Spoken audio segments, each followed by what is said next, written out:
राम राम। आज हम श्रीमद् भगवत गीता के अध्याय 9 राजविद्या राजगुह्य योग का श्लोक 6 देखते हैं। पहला चरण यथा, य में अ मिक्स करेंगे। यथा काशस, श और श के साथ आधा स, यथा काशस। इसके बाद में आधा स और है। आप इसको किस तरह से बोलेंगे? यथा काशस। ये आधा स कहां से है? स्थितो, वो आधा स इसके साथ बढ़ा गया। यथा काशस स्थितो, कहने का तात्पर्य आप अपन स्थितो बोलते हैं ना, ये ई नहीं है, इसलिए आधे स को मैंने श के साथ जोड़ दिया। यथा काशस, जैसे अपन ने मत स्थानी जोड़ा था, द सेम। यथा काशस बचा क्या? थितो। नित्य, त नी के साथ आधा स, नित्य, य पूरा नित्य। शब्द पुराने के बाद य पर अनुस्वार, नित्यम। पहला चरण रिपीट, यथा काशस स्थितो नित्यम। वायु, सेकंड चरण वायु, ऊ की मात्रा है तो जो यू के बाद विसर्ग है उसको पढ़ेंगे हु।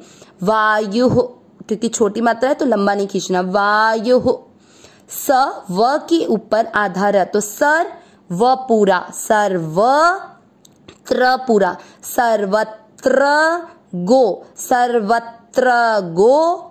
म में अ मिक्स करेंगे। म हा के साथ आधा न, महान। रिपीट सेकंड चरण वायु सर्वत्र गो महान। पहला और दूसरा चरण साथ में पढ़ेंगे।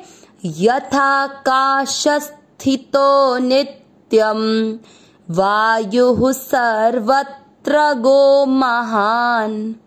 तीसरा चरण तथा, त में अ मिक्स करेंगे। तथा स वा के ऊपर आधार र, सर्वाणी, णी की मात्रा बड़ी नहीं है, मात्रा छोटी है तो अपने को इसको खींचना नहीं है। सर्वाणी, भू की मात्रा बड़ी तो लंबा खींचेंगे। भूतानी, नी की मात्रा भी छोटी है, ठीक है।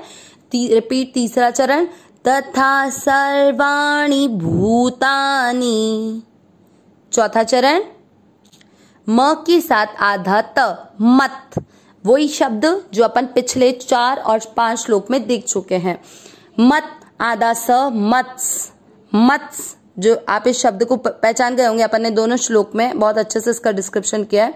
तो मत्स था। अब यहाँ पर नी की मात्रा छोटी नहीं है, दोनों पिछले श्लोकों में नी की मात्रा छोटी थी, यहाँ बड़ी है, तो आपको मात्रा बड़ी होते ही मात्रा को खींचना है। मत्स्थानी, नी, ठीक है। त्यूप, त्यू प पूरा है, त्यूप, प में अ मिक्स करेंगे। धा, र और य पूरे पूरे अक्षर दोनों में अ मिक्स करेंगे। धारय। रिपीट फोर्थ चरण मत्स्थानी त्युपधारय। तीसरा और चौथा चरण साथ में। तथा सर्वाणि भूतानि मत्स्थानी त्युपधारय। पूरे श्लोक का उच्चारण एक साथ। यथा काशस स्थितो नित्यम, वायुः सर्वत्र गो महान, तथा सर्वाणि भूतानि मत्स्थानी त्युपधारय। एक बार वापस। यथा काशस स्थितो नित्यम, वायुः सर्वत्र गो महान, तथा सर्वाणि भूतानि मत्स्थानी त्युपधारय। यहाँ पर पहले चरण में ध्यान रखना है, काशस के बाद में थीतो, त और थ में डिफरेंस होना चाहिए। थीतो, थीतो, ठीक है। श्लोक का अर्थ देखते हैं। बहुत अच्छे श्लोक आ रहे हैं। अभी हमने श्लोक नंबर 4 और 5 में देखा था, भगवान बोल रहे थे कि भगवान संपूर्ण प्राणियों में निराकार रूप से व्याप्त हैं और वे संपूर्ण प्राणी प्रभु में स्थित हैं, लेकिन फिर भी उन सब का जो प्रभाव है, उनका परिवर्तन है, उनके नाशवान होने का इफेक्ट भगवान पर नहीं होता। भगवान उनसे निर्लिप्त रहते हैं। सिर्फ भगवान के उन प्राणियों में स्थित होने के कारण उनकी सत्ता है। उनका पालन पोषण करते हुए भी भगवान अहमता और ममता से रहित हैं। अब भगवान अपनी बात को एक्सप्लेन कर रहे हैं अर्जुन को और अच्छे से। यथाकाशस, यहाँ पर है यथा यानी जैसे, आकाश स्थितो मतलब आकाश में स्थित रहती है, आकाश आसमान, ठीक है, क्या स्थित रहती है? यथाकाश स्थितो नित्यम, नित्यम यानी सदैव। वायु, वायु यानी हवा। सर्वत्र गो, सर्वत्र गो यानी सभी जगह विचरने वाली। महान, महान कि जिस प्रकार नित्य सभी जगह विचरण करने वाली महान वायु रहती है, किसमें? आकाश में।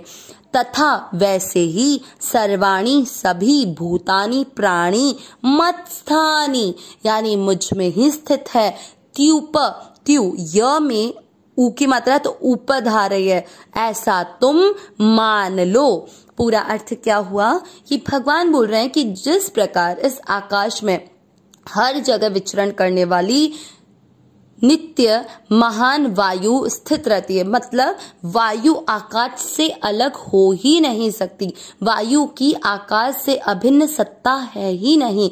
वायु आकाश से अलग होगी तो उसकी सत्ता ही नहीं रहती। इसीलिए वायु चाहे कहीं पर रुकी हो, चाहे कहीं चल रही हो, लेकिन वो आकाश से हमेशा जुड़ी हुई है, उसका संबंध आकाश से है। इस तरह सब जगह विचरण करने वाली वायु जो कि महान है, वो नित्य कहाँ रहती है? आकाश में स्थित रहती है। उसी प्रकार इस संपूर्ण जगत के प्राणी सब कुछ परमात्मा में ही स्थित है। वो चाहे इस प्रकृति से, इस संसार से अपना संबंध मान ले, परंतु फिर भी वे परमात्मा से अलग नहीं हो सकते, क्योंकि हम सभी परमात्मा के अंश हैं, जैसे भगवान ने अध्याय 15 के श्लोक 7 में भी बताया है। तो इस तरह जिस तरह वायु को आकाश से अलग नहीं किया जा सकता, उसी प्रकार हमको परमात्मा से अलग नहीं किया जा सकता है। केवल हम अपने अज्ञान के कारण परमात्मा से अलग अपनी सत्ता मान लेते हैं और इस संसार के साथ अपना संबंध जोड़ लेते हैं। इसी ज्ञान को, इसी विद्याओं के राजा को जानने की आवश्यकता है, जिसे हम इस पूरे अध्याय 9 में और अधिक विस्तार से जानेंगे। भगवान की वाणी को और अच्छे से पहचानेंगे। अविनाशी सहज सुख राशि, हे नाथ, हे मेरे नाथ, मैं आपको भूलूं नहीं। नारायण नारायण नारायण नारायण।